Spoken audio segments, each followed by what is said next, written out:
Donc, le cas pour la première partie, le rapport de la caisse, donc, comme j'ai dit, on va le corriger rapidement.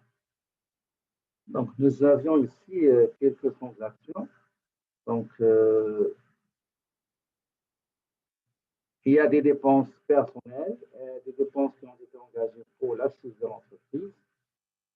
Et il nous a été demandé de préparer le rapport de la caisse 16 avril 2021 et à la fin, le journal général des transactions réalisé jusqu'au 16 avril 2021.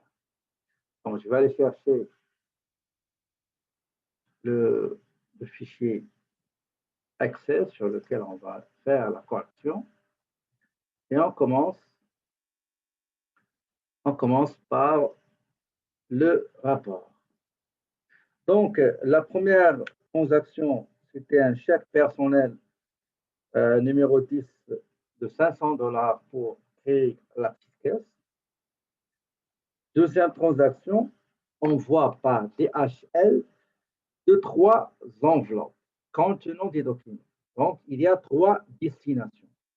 On a payé les frais d'envoi pour envoyer 3 documents. Un document, vous entendez bien? Une seconde. Donc, comme j'ai dit, il y a 3 envois. Un envoi qui a été destiné au Revenu Canada, un qui a été destiné à Revenu Québec et un, c'était une enveloppe destinée aux frères de la propriétaire. Et je vous l'avais déjà dit la dernière fois, plusieurs fois, si vous avez une information qui indique qu'il s'agit d'une dépense personnelle, automatiquement, c'est le compte retrait de la propriétaire retrait. Si vous n'avez aucune indication, c'est 100% entreprise. D'accord? Donc, c'est l'exception, normalement, qui va nous indiquer est-ce que c'est personnel ou non personnel. Donc, ici, nous avons un envoi pour le frère, OK, et 2 envois pour l'entreprise. Donc, le frère, c'est une dépense personnelle. On commence d'abord par les 2 premiers qui sont pour l'entreprise. Donc, c'est frais de courrier. Donc, c'est 5,99.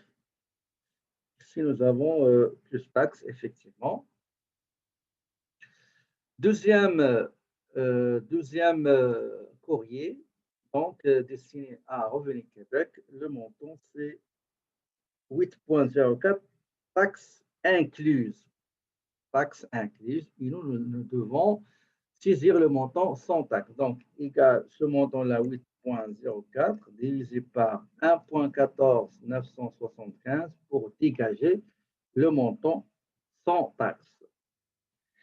Le troisième et dernier envoi était destiné aux frères de Madame Hubert, de la propriétaire. Donc, il ne s'agit pas d'une dépense dans le cadre des activités de l'entreprise, mais c'est une dépense personnelle. On vient ici et on va mettre 35 avec taxe.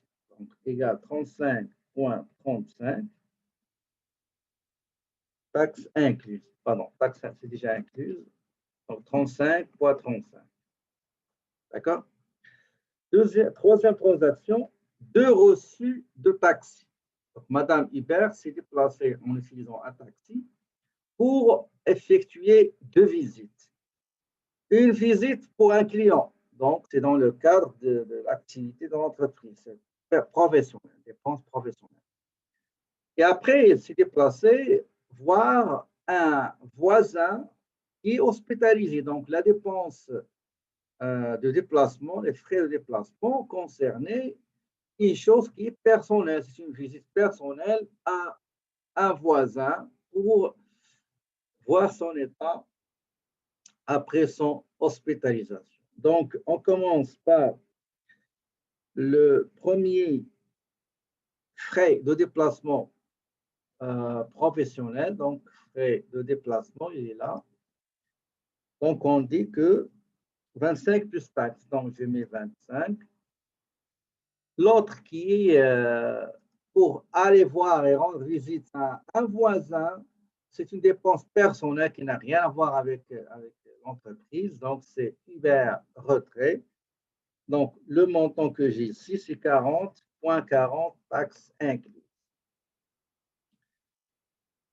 Transaction suivante. Reçu de carburant chez Petro-Canada pour l'automobile de la société. Donc, c'est carburant ou bien essence. Le montant qu'on a ici, c'est 35,35 taxes incluses. Donc, il faut extraire les taxes. On vient ici, essence, égale 35 moins 35,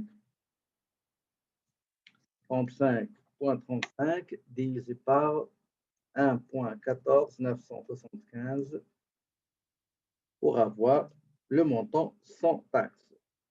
Transaction suivante. Achat de 2 boîtes de chemises cartonnées pour 2,99 taxes incluses. Donc,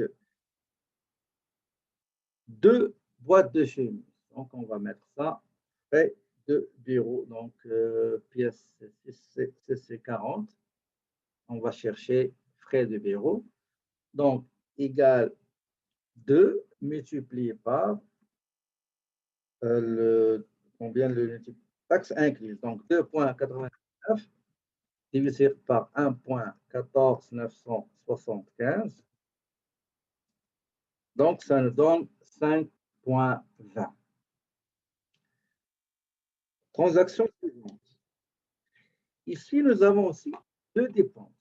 Une dépense concernant l'entreprise, qui est réparation des portes de l'automobile utilisées par l'entreprise, et aussi réparation des canaux de la tuyauterie de la maison de Madame Hubert. Donc, les portes de l'auto, c'est dépenses professionnelles, réparation de la tuyauterie de la maison, de domicile, de la résidence de Madame Hubert, c'est personnel.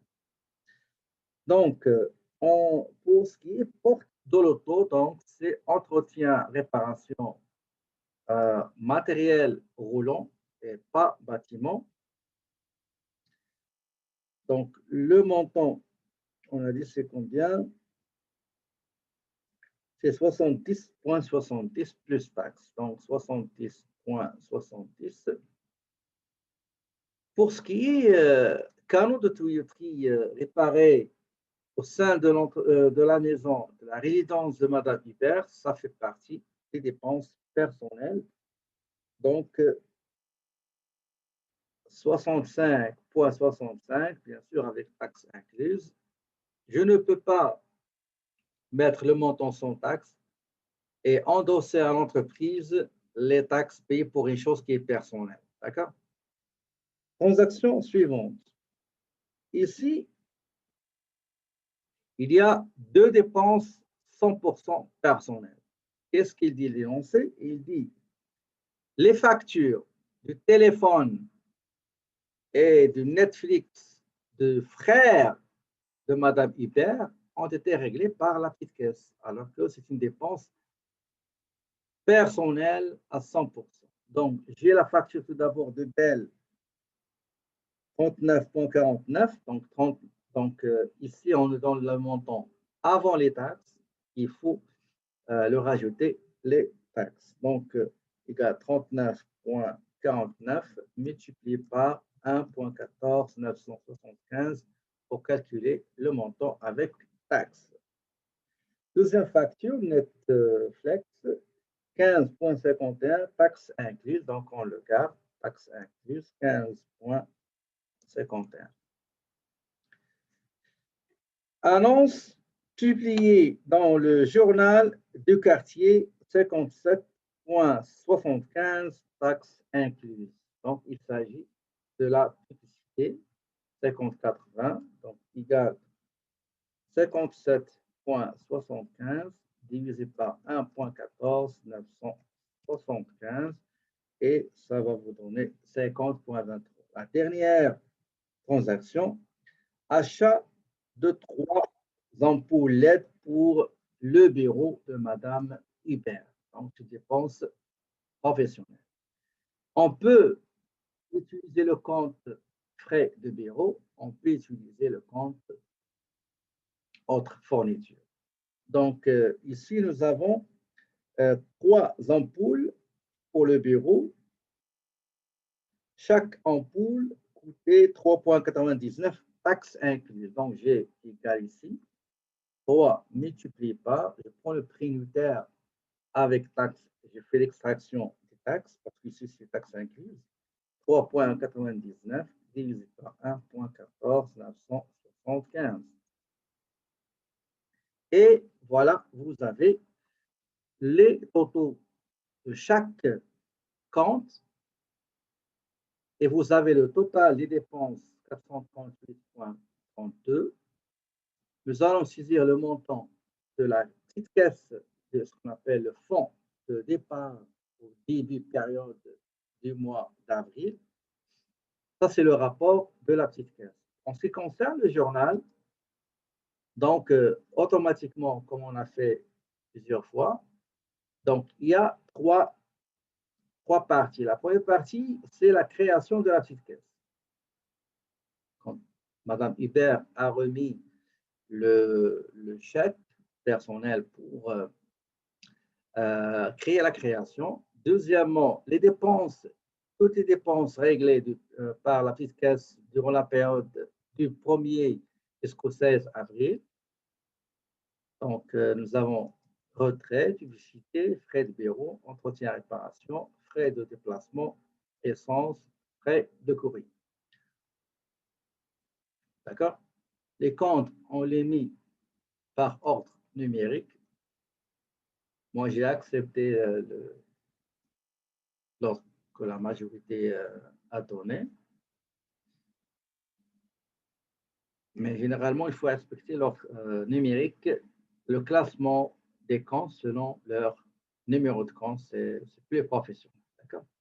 Sauf pour la TPS TVQ, donc on les laisse à la fin. Juste dans ce cas-là,